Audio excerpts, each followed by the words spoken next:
Welcome back to Street Beat. You're with Justine, Martin, and Mariko has rejoined us in the studio.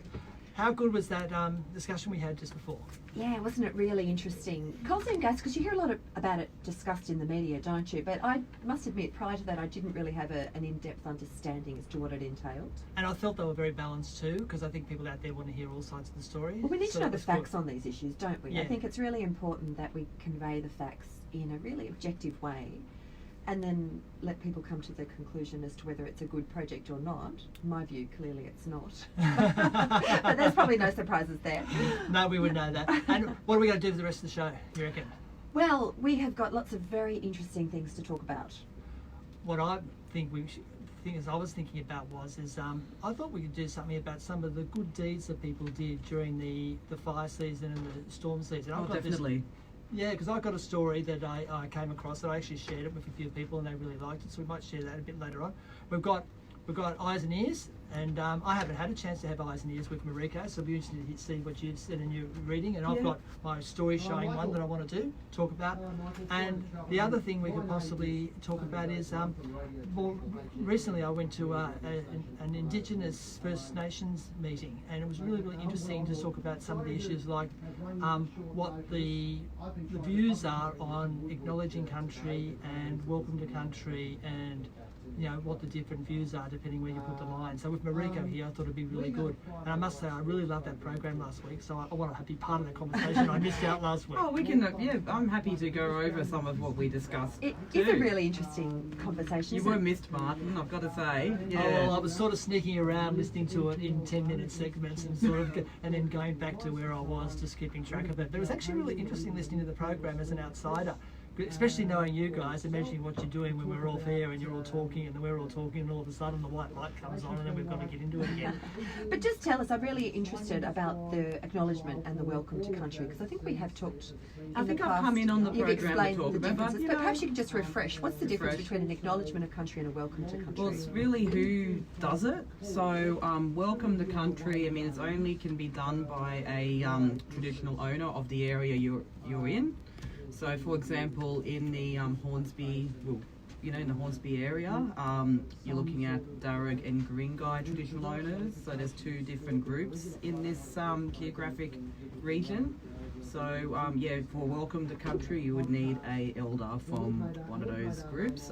Acknowledgement everyone can do. So what I've noticed is that if you're at a meeting and there's an acknowledgement being made, what a lot of people, organisations try to do is they try and find if there's an Aboriginal employee or someone who's present in the room, they ask that person if they can do the acknowledgement. And I understand the reasoning why. I think it's it's another example of show respect, going, okay, we would like an Aboriginal person to really take, the driving seat on this one. But actually, a lot of, people in community, we feel that it's important ownership for non-Indigenous as well as Indigenous people to do acknowledgements. Actually, we feel it's, I think it's quite powerful to have a non-Indigenous person do it, even if there's Indigenous people in the room, because it's about they can show the respect.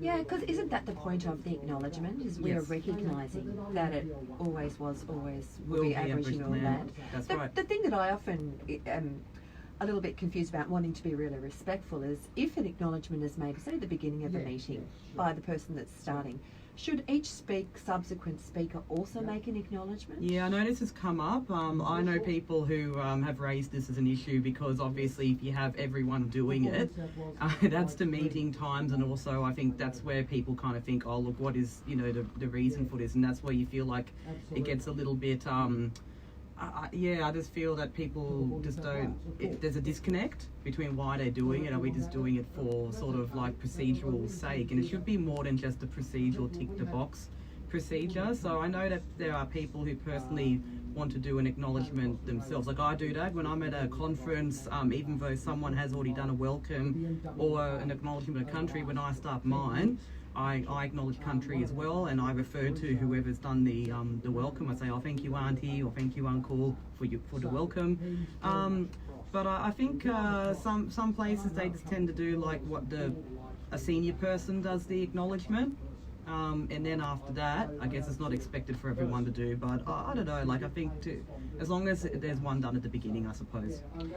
Is there a set thing, I'm talking about acknowledgement in country, is there a set thing to say? Because I sort of stumble around when I like to do it or when I do it, or there's a little bit of license there. Well, I actually think it's really good to customise, but there are two essential elements in an acknowledgement to country, just from my experience and also hearing a few, is that you acknowledge the traditional owners of the area, so where possible the clan name. And I know that that's come up as an issue that some areas, because of the historical records or like, you know, a lot of dispossession and displacement happening in the area, we might not know who the traditional owners are.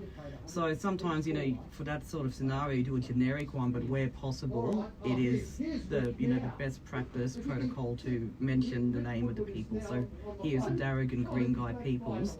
The second element is to refer to the elders. So you also acknowledge and pay your respects to the elders, and past and present, but there's also people say and emerging, so take into account the young people who are such an important part of our community, because they'll be continuing our culture and, you know, our society going forward. So the way I do an acknowledgement is I'd like to acknowledge and pay my respects to the Guringai and Darug peoples of this area. It is upon their country that, you know, for example, this building is built, it's upon, and I'd also like to acknowledge and pay my respects to their elders past, present and emerging. So that's the sort of wording I'd go with. I do customise a bit as well, so I'd like to refer to the landscape and country, because that's, you know, the key thing. So recently when I was up like around the Deerabin, so the Hawkesbury River, up in communities around there, I worked in a bit about the sort of the lay of the land, because particularly we've got so many different groups in the area, like you know, got Darug and Guringai, and a lot of people wonder which is the particular boundary for them. And it's like important to remember that boundaries, it's not like the European sense. It's not like there was very clear demarcations. They could be quite fluid, the boundaries, and people would be passing through for, you know, ceremonial, seasonal reasons, and yeah. So, but particularly up with Deerabin, that's a clear natural, you know, boundary marker being a river, and then also here around the ridge lines as well. So what I'd do in my acknowledgement is that I'd say, you know, this is the lands of, so you've got the Guringai people to the east, and then the Darug towards the west, and across the river you got the Dark and Young people. So, and then acknowledging about the river and what it operated as. It's like a, yeah. What about the Eora Nation? When people refer to that, is that something that came across? That's in so that's in the city, so around the city area. So yeah, like I've heard, you know, there's 29 clans in the Eora Nation. So in the Sydney sort of CBD main metropolitan area. So yeah, there is a bit, like, you know, there's different groups you talk to. I think with the boundaries, there can be a little bit of debate about the boundaries. So particularly, like, you know, you've got Eora, you've got Darug, and so it depends on who you talk to as well. And I think the thing to remember is with Sydney, especially post 1788, there was so much disruption and displacement that the boundaries and the clan groups, you know, it was so different before 1788, and since then, you know, groups have moved around and had to join other groups, and there's a lot, you know, with massacres, with smallpox, you know, stolen generations. Yeah, it can be really tricky, and then you've got communities that are not so much on like, you know, bloodlines. It's like Redfern, for example, in Western Sydney, you've got Aboriginal people from all over the place, and they're gathering in particular areas, and so there's different ways of sort of defining community. I'm gobsmacked. I just love it's this. Very complex. Yeah. I hope you can focus. It's very complex areas, and it's like, you know, trying to explain it, it can take, you know, I think you can spend days kind of talking about the intricacies of Two things, if I may, Mariko. One, in Jabberkai country up in Cairns, it's a mixture of, excuse the name, I'm not 100% of the terminology, but desert people and rainforest people. I know that's correct. Yep. And then people transition, as you were saying, they're going through. So in the wet season, they clear out of the rainforest and go up into the drylands and into the tablelands. Right. And in the wet season, they come down to the coast there. I want to touch on the whole concept of welcome to country, because at the couple of meetings I've been at recently, there is a little bit of sort of consternation about when welcome should be done and when it's, because it needs to be done in a very, what's the word I want to, authentic way that reflects. Oh, so to be careful with the word authentic. It's such a loaded term, and it can be quite. What word am I after? Do you know where I'm going with this? Yeah, I get what you're saying, though. Yeah, I mean, I So get. basically, do we The appropriateness, maybe appropriate is the way to go, because I think it's talking about, we're talking about matters of protocol and respectful and appropriate, you know. So would it be true to say there might be a mixture of opinion about whether welcome to country should be done all the time, or it needs to be done in a way where it's fully understood when it's done?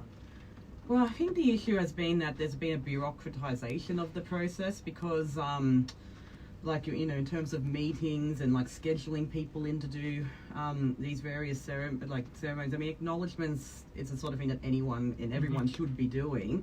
Where welcomes, they tend to happen for quite, you know, VIP sort of events, because you what an organisation would do is they would contact and engage an elder to come, and it's a fee for service. There's a fee, like it's a cultural service. I mean, that's another aspect we should discuss too, is about people expecting elders to do welcomes to country for free, and it's been a very contentious issue in community, because yeah, there's some organisations, or like, you know, for things like school fetes or community events, you know, people they want to have a welcome, they want to have an elder to come in, an appropriate person to come in to do that ceremony, but there's a fee involved, and that takes into account the fact that the person is a, you know, senior knowledge holder, and that's their knowledge, and they're actually sharing it with people, and it's not like it's a transactional thing, like it's something they're giving to people. But also the transport costs involved, petrol, so if you know, elders do travel distances as well to get to events, and so that's what a fee would take into account. And that could be through, like, you would engage a elder through a local Aboriginal land council, or you can go directly to a, you know, one of the tribal groups, or an elder directly themselves. And so the issue that's come up is, why do, you know, can you do it for free, or, you know, can you do, like, do we have to pay? And it's like, well, do you go to a plumber and say, hey, can you fix something, or come and have a look at something? And then say, oh, well, you know, can we not pay? Like, there's a bit of a double standard.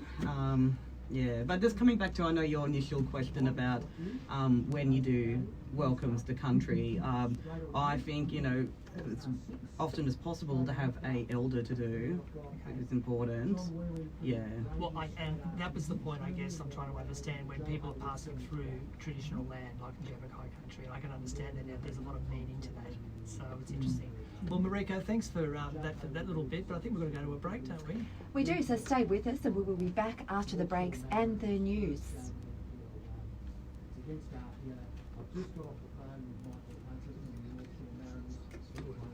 That was great. Sorry, One more thing You're I'd so like to kind. say. Oh, Yes. really? I hope so. Yeah. There was one other point. We've got a while that we can. Okay, because can we extend that into Yes. the next Yeah, segment? yeah, absolutely. Yeah.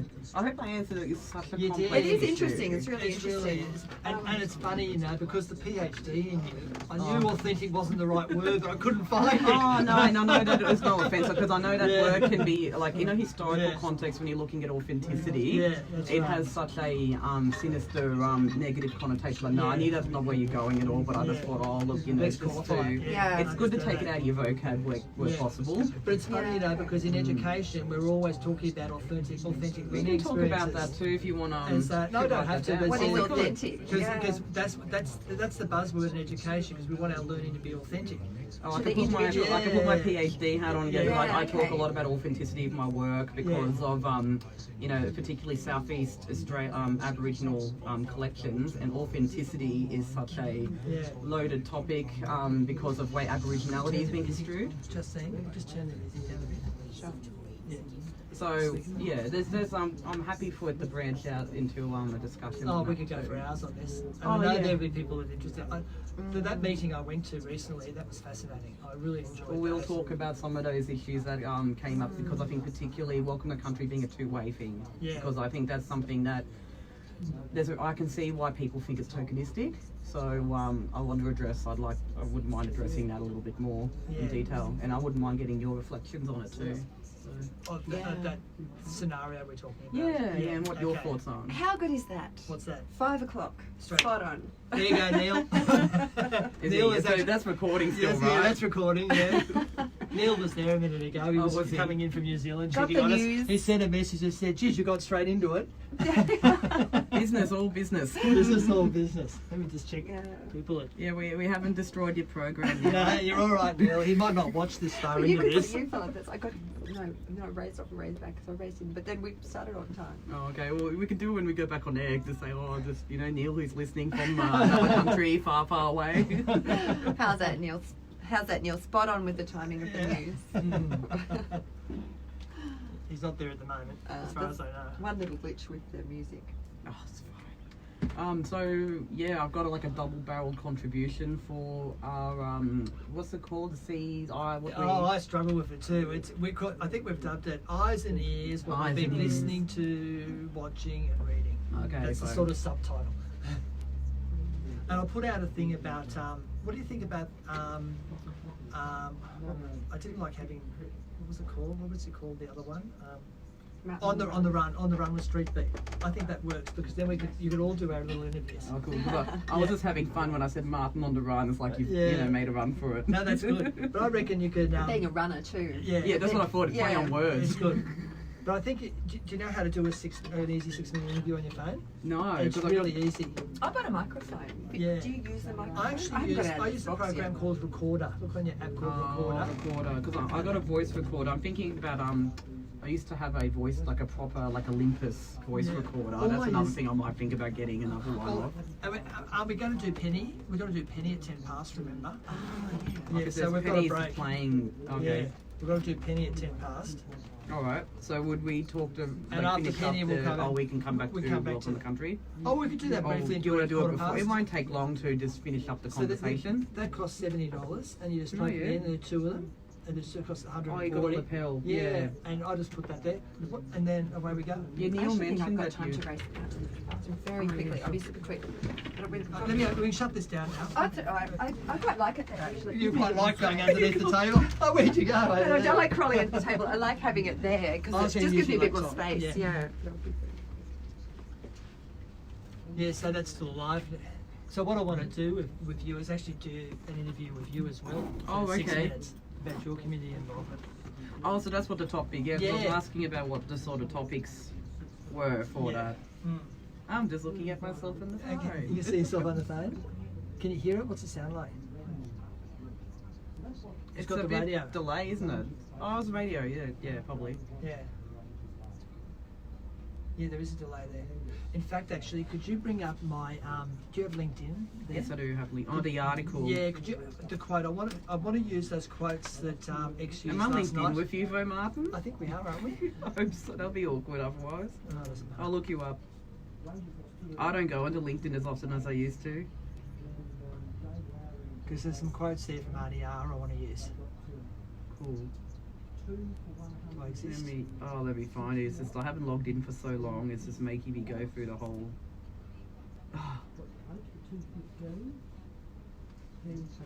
So that's all you need, and you just need a program called Recorder, and then I want to actually interview Rachel. Yes. I want to interview her for 6 minutes. Yeah, that'll be cool. Yeah, and she said she would. Awesome. Okay, you're my second tier connection, There you so. go. That's non-PhD people. There we go. You just have to accept it now, but I don't know if it means I can access your stuff You now. should be able to, shouldn't you? Let me see. The phone's up there. Skip. Click my head. Yeah, that's it. Yep. Yeah, that's it. Okay, There's cool. a couple of quotes in there I want. Alright. You got a pen? Yep. Yeah. Not just reconciliation, but reconciling an action. Yeah, and there's a whole thing about reconciliation as well, but whether who needs to do the reconciling, that's a big issue. Yeah. And we could have more of a conversation about that leading up to Reconciliation Week. Yeah. I like the other bit you said as well. We are part of an interruption and are finding our way back. Oh yeah, yeah. Also, disruption. I mean, this year is the 250th anniversary of major disruption, or leading to a big disruption in 1788. Yeah. Are you gonna come around? I'll just crawl under again. It's just easier. It's not ideal to be crawling on the floor under there. It's not clean. But Now you see her. Now you don't. Now you do. So we might But it just is do. good Do you think for the space. before we bring in on the run, we just wrap up this one just briefly? Okay, so you want to stop there? Or Is it a recording for It's a recording. Okay, so We probably should introduce it as well. I can introduce it, go to it, and then come back to the Oh, Marika. happy to Yeah, whenever. okay. Yeah, Whenever because that suits. way can then we We're can just filling in continue it. time. Yeah. Yeah. Okay, no worries. With our one. Well, we've yeah. still got the gig guide, so we've in the street Well, week I'll news and we've got the introduce gig guide. the new segment. We can talk about how good Yep. Hornsby Inn is to be part of the gig guide. Part of the regularly. gig. Still got a couple of minutes. So that's all right. I don't even really need this, to be honest, because it's not like I've got anything in there. The only thing I had was Gillen's Row, a bit about, not What was the Gillen's other Row, one? but the The other one asbestos was witness. I really like this one, because it did imply quite a lot. Yeah. It didn't actually mention climate change, which was really interesting. Oh yeah, and it's all about adaptation and how we've resilience as well. Ah. Resilience. So yeah, we can draw out a lot of those threads. So I might, when we come back after Penny, I might sort of say I've got 3 quotes for you. Yep. And then you could bring in. Can I bring in stuff about the Welcome to Country do being that first. two-way? What does that come into? You're part of reconciling in action. Well, maybe I could just do before we lead in. We can finish off So the we'll Welcome to finish off, Country, yeah, and then okay. yeah, We are in a continual cycle of change, yeah. No, I can talk about all that sort of stuff. and we'll come back to it after Penny then. Yeah, sure. Okay. Change, which has been going on for thousands of years. Thousands of years. Yeah. The other article you wanted to look at? No, I can talk about that. That's going to be the character thing going on for thousands of years. This one, home at 9:15, pantry and fridge empty, so off to Penno shops for some. That's the one. That's the one. That's the one I want to talk about. It's a great, and you know what? Mm-hmm. That blew my LinkedIn away over 1,000. Really? 1,000 views. Like you know how you're lucky to get 10 views or 100, 20 views. That particular LinkedIn post got Oh yes, I 1,000 remember views. reading that. Yeah. So you just When you never put it know. on social, yeah. You never know where people are going to read or be interested. Because in you things. use, I never really thought of using LinkedIn to kind of upload stuff. Like I I've use just- other I've just changed social I've for that. changed it all up now. I don't really care anymore. What are we doing? I got the gig guide still. Okay, So still got a couple of minutes. 2 minutes. Yeah. Is that rolling under an alarm? 22 Yeah. minutes to go. Yeah. That's all right. 2 minutes to say. All right. I'm gonna make a run for it. No, I'm just going to just check the phone, make sure it's still working. My battery was down at work and I had to fix that up. Paul's there. Mariko's watching. Hi, Mariko. I'll wave to you. How can you see who's watching? Yeah. There's not, the value of this is in when I publish it again and we repost it. But you can do distinct segments. So that segment we did with Lock the Gate, you Yeah. can carve that up without Yeah. everyone having to watch all this Yeah, stuff. that's Yeah, right. okay, that'd be good. Because I don't know how to download it.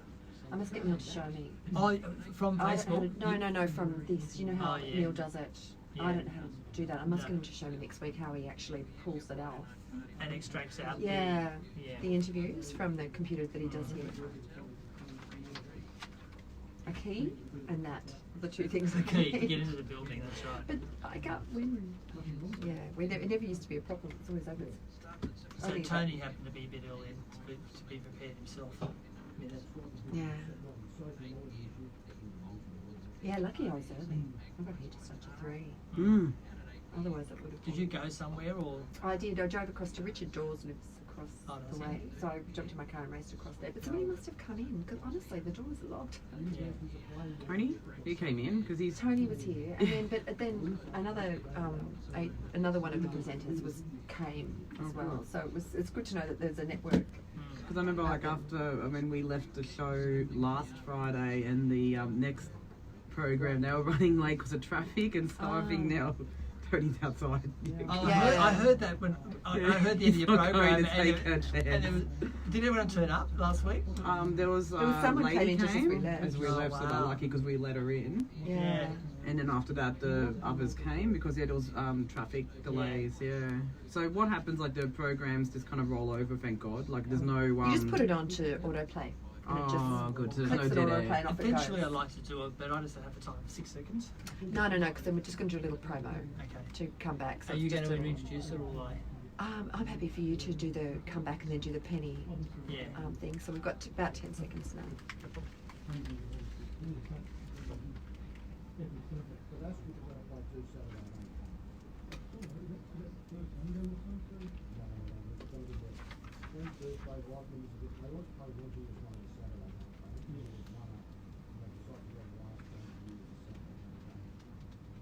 Welcome back to Triple H 100.1, and we're on the Street Beat program with Justine, Martin, and Mariko. And Neil is away this weekend, but we look forward to having you back next week, Neil. We're just going to pause on our discussion with Mariko about Indigenous issues, and we're going to go on to our new segment, which appears at about 5:10 each Friday, and it's called On the Run with Street Beat. And this started a few weeks ago. We were all talking about all the different community members and how life is really busy. What's the saying? Give something to a busy person and they'll get it done. So we found a couple of people to speak to. Last week we spoke to Kevin Heaton, and he's running and his life as a bus driver and things like this. And this week we're speaking to a local lady who's been here since the early 60s and her involvement in the community. And her name's Penny Becchio. And you've got 6 minutes with Penny coming up now.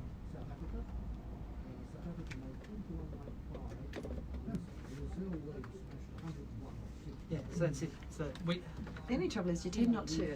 I said because I haven't listened to it. you. You can listen to it, and yeah. we tend to talk, don't we, in between the. So I might pause this bit of the thing and we'll come back for eyes and ears later on. Sorry. You can hear the echo. Yeah. It does go quickly the time, doesn't Yeah. it? I'll just turn this around. You know, we're nearly up to the next break. Okay, we'll stop this one.